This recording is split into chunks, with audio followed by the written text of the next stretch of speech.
Magandang umaga sa lahat. Kamusta naman kayo? Bago natin sisimulan ang ating klase, ay nais ko munang huwag sitayuan ang lahat para sa ating panalangin. Pangunahan ito ni Binibining Galagar.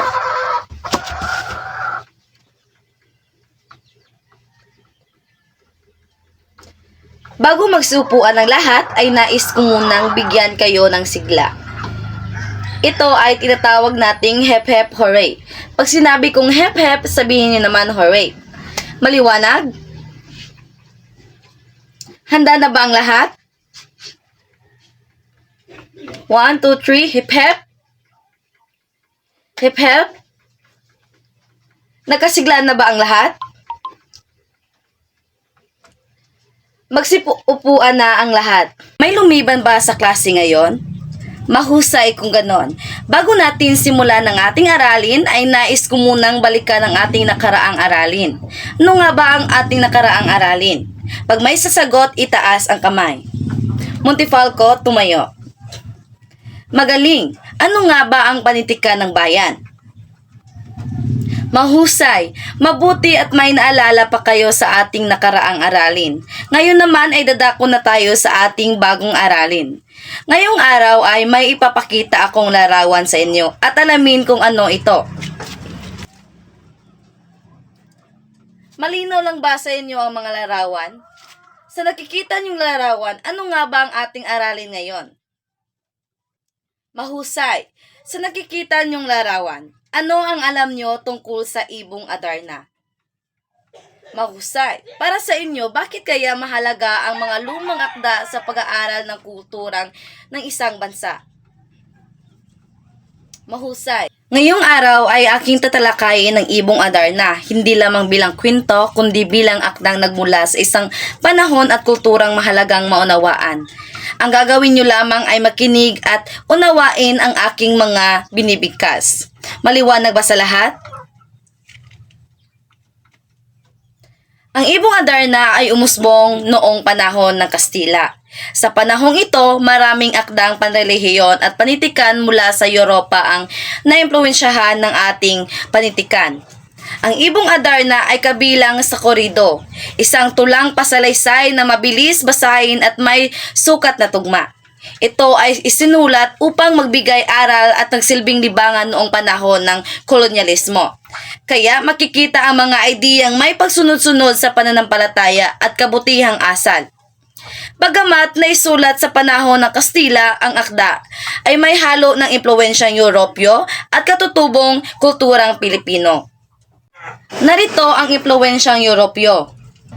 Anyong korido na gamit ng mga Kastila, tuna ng maharlika, hare, prinsipe, kaharian, mga elemento ng Kristyanismo at kabutihan, paglalakbay ng bayani na hango sa Europyong epiko, katutubong elemento, pagpapahalaga sa pamilya lalo na sa magulang, paniniwala sa mga mahiwagang nilalang, paggalang sa nakatatanda at autoridad, aral tungkol sa kabutihan, karapatan at pagkakaroon ng malasakit.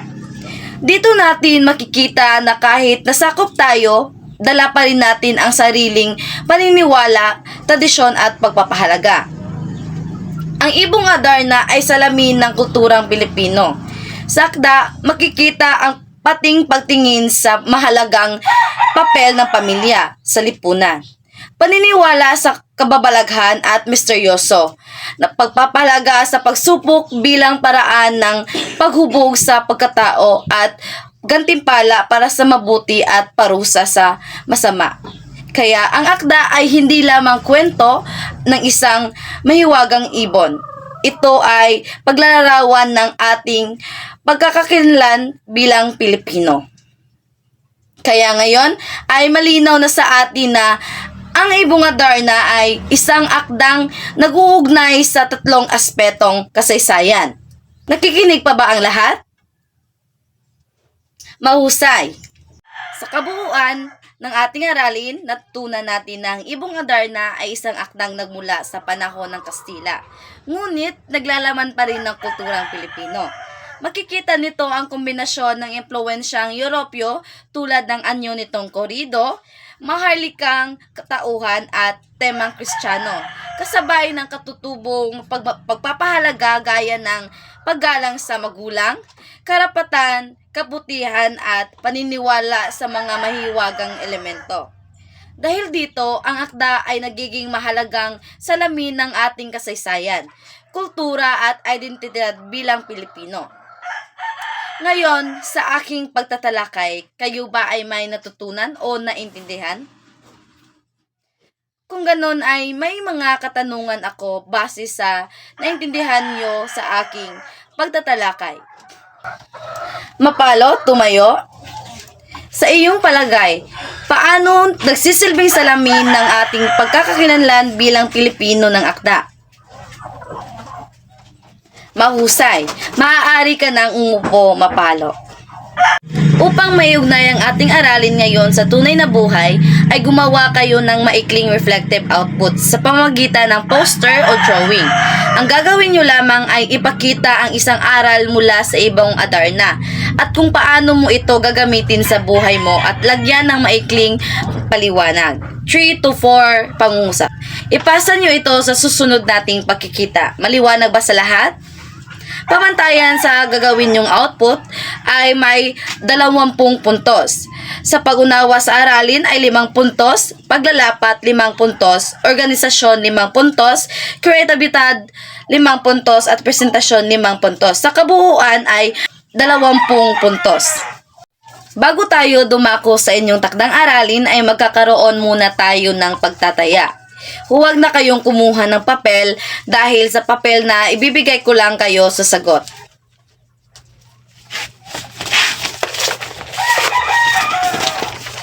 Tingnan ang ibinigay kong papel. Sa unang pagtataya o ang letra na A ay isulat nyo lamang ang titik bago ang numero. Sa letrang B naman ay hulaan ang dalawang katanungan. Sa 8 to 10 naman ay tama o mali lamang ang inyong sagot. May 10 minuto lang kayo para masagot ito. Pagkatapos ay magwawasto na tayo. Maliwanag ba sa lahat? Wala na bang katanungan base sa binasa kong panoto? Kung wala na ay maaari nyo nang simulan ito. Tapos na ba ang lahat? Simulan na natin ang pagwawasto. Sa unang pasulit ay isulat lamang ang titik bago ang numero. Ang hindi sumunod sa panoto ay lagyan ng ikes. Basahin ko na lang ang sagot para mapadali tayo. Makinig. 1B, 2C, 3B, 4B, 5C. May nakawasto ba sa unang pasulit? Ngayon naman ay dadako tayo sa pakilala o identification. Basahin ko na agad ang sagot. Unang sagot ay Ibong Adarna. Ang pagkasulat nito ay malaking titik ang bawat unahan ng Ibong Adarna. Dahil dito ay pangalan o akda. Sa pangalawang tanong naman ay sagot nito ay pagkasakop at pagpaparusa kina Don Pedro at Don Diego. Naintindihan ba sa aking pagbibigkas? O may nakawasto ba sa pangalawang pasulit? Saan ba kayo nagkamali? Sa susunod ay tingnan nyo muna kung may mali ba sa pagkasagot. Maliwanag? Kung ganon ay magpatuloy tayo. Sa panghuli na pasulit ay tama o mali lamang ang isasagot. Ang tamang sagot sa 8 to 10 ay tama lahat. May nakawasto ba sa panghuling pasulit? Ipasa nyo sa akin ang inyong mga papel dahil ako na ang magtatala sa nakuha ninyong puntos. Bago tayo magtatapos sa ating klase ay magkakaroon muna kayo ng takdang aralin. Gumawa kayo ng 3 to 5 na pangungusap tungkol sa kung bakit mahalagang pag-aaralan ang Ibong Adarna bilang bahagi ng kulturang Pilipino. Malinaw lang ba sa lahat? Ipasa ito kasabay sa ipinagawa kong reflective output. Wala na bang katanungan base sa mga ipinagawa ko sa inyo? Kung wala na ay dito na magtatapos ang ating klase. Paalam sa lahat.